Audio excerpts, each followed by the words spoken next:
mengangkat tangannya kepada sang istri, ada yang kondisinya suka marah-marah, ada yang kondisi suaminya itu suka memandang sesuatu yang haram, ada yang sudah berzina, Ya Allah. ada yang susah dibangunkan untuk sholat, ada yang sudah sering meninggalkan sholat, gitu ya.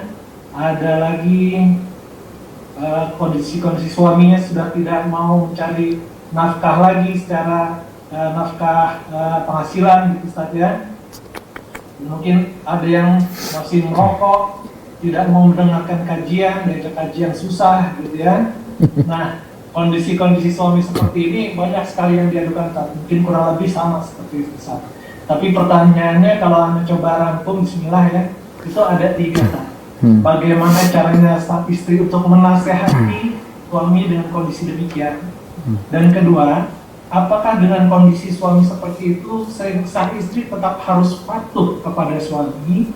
Dan ketiga, dalam kondisi bagaimana atau sejauh mana kondisi suami yang parah, gitu ya, sehingga istri boleh minta cerai, Ustaz? Jadi ada 3, Ustaz.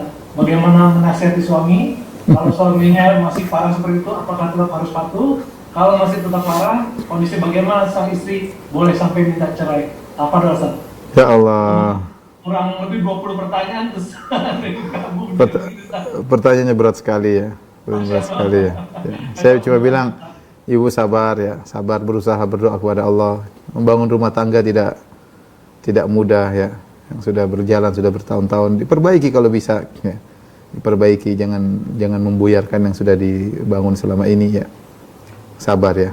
Saya pernah dengar ceramah seorang syekh, dia cerita, jadi ada ibu-ibu seperti itu ngeluh tentang suaminya. Dia pergi, kata syekh, kalau kau mau itu ada kandang macan, coba kasih makan macan, bisa nggak? Oh, susah sih, coba aja. Hari ini hari pertama dia jauh-jauh macannya ngamuk. Ini lama-lama setelah 2 minggu, 3 minggu dia berhasil kasih makan macan, macannya udah kenal. Dia bilang, saya sudah berhasil. Kata syekhnya, macan aja bisa kau tundukkan, apalagi suami di rumah. Nggak bisa. Harus ada trik. Harus ada trik. Maksud saya, kalau macan pun yang sangar seperti itu, ya kalau kita pelan-pelan gini, ya insya Allah lah. Sambil berdoa kepada Allah Subhanahu Wa Taala. Ya tentu tidak bisa kita jawab dengan terperinci. Ada kondisi tertentu kalau suami memang sudah tidak bisa diharapkan, maksiat tingkat tinggi, tidak bisa diperbaiki. Ya. Tidak ada yang sempurna ya. Tidak ada yang sempurna. Suami kita tidak sempurna, istri pun tidak sempurna. Ada kekurangan-kekurangan yang bisa diperbaiki, yang masih diharapkan bisa perbaiki. Ya, kita perbaiki. Kita tahu kita tidak sempurna, suami tidak sempurna, istri tidak sempurna. Tapi ada memang kondisi yang sulit, seperti mungkin, mohon maaf, misalnya suami terjebak narkoba, berulang-ulang nggak bisa, ya sudah, ini lain cerita. Dia nggak bisa menjalankan kewajiban sebagai suami, anak-anak takut terpengaruh misalnya, itu lain cerita. Contoh suami berzina berulang-ulang, ya, sudah ditegur nggak bisa, ini lain cerita ya. Kita ingin menyelamatkan diri kita, tidak ingin punya suami seorang pezina misalnya. Ada hal-hal yang ya banyak orang terjerumus, tapi masih bisa diperbaiki, masih bisa diomongin ya, kita bersabar ya. Berusaha diperbaiki. Itu saja mungkin saya sampaikan. Allah alam bisawab. Jadi selama ini, habis ini selamat belajar kasih makan macan ya, insya Allah berhasil. Kalau macannya masih nggak nurut, apa Itu lain cerita nanti. Iya, private ya. Situasional sekali Ustaz.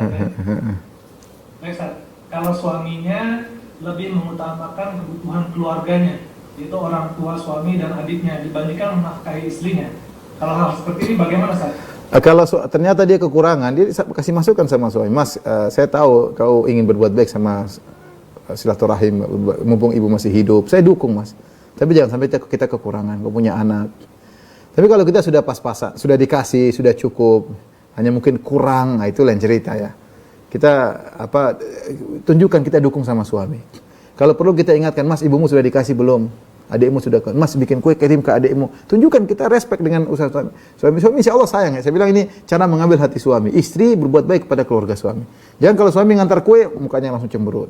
Jangan telepon ibunya, apa, mana, jangan begitu. Justru kita yang ingatkan, mas ibumu sudah ini belum, ditelepon belum, ibumu, adikmu gimana, seperti itu. Suami akan sayang seperti itu.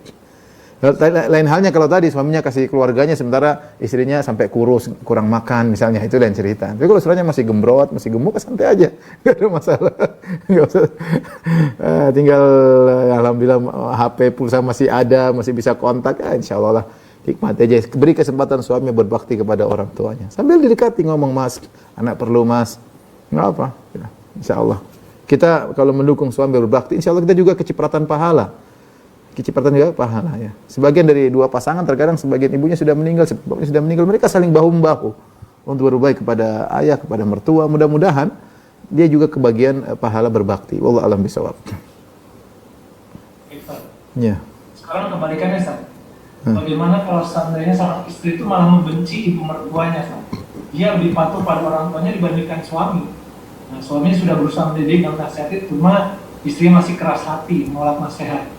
Suami ingin menceraikan tapi masih kepikiran anak-anak. Nah, bagaimana sikap kita, Ustaz?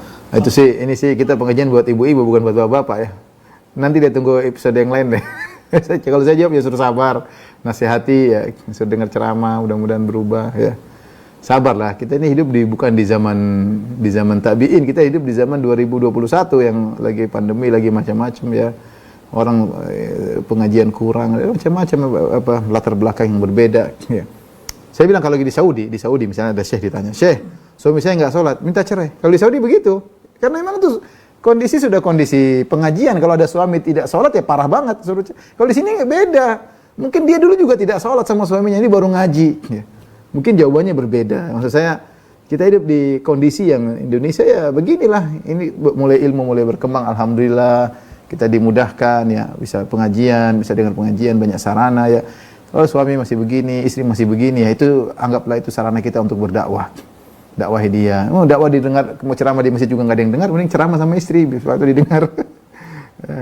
Dinikmati aja. Nanti kalau ada kondisi yang memang sudah tidak bisa dihadapi lagi, sudah puncak ya, diskusi sama ustadz privat. Kalau memang tidak bisa lagi ya cerai nggak ada masalah. Tapi itu langkah yang sangat jauh. Ya. Baik, mungkin pertanyaan terakhir, Mas Safar. Baik, Ustaz. Ini masalah cari nafkah lagi, Ustaz.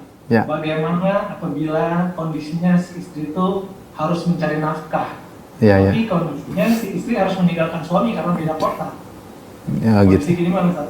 Saya ada hukum namanya darurat. Darurat itu kalau memang tidak ada, suami sudah berusaha. Dia tahu, kadang suami sudah berusaha. Saya pernah hadapi kasus seperti itu ya. Ya, dua orang waktu kita buka konsultasi, dua orang laki-laki perempuan, suaminya kerja sudah berusaha tapi gaji cuma 1 juta. Istrinya kerja di kantor gaji 3,5 PNS kalau nggak salah, 3,5 atau 4 juta. Dia pingin berhenti, anaknya ada, tapi dia nggak bisa. Suaminya bukan tidak berusaha, sudah berusaha.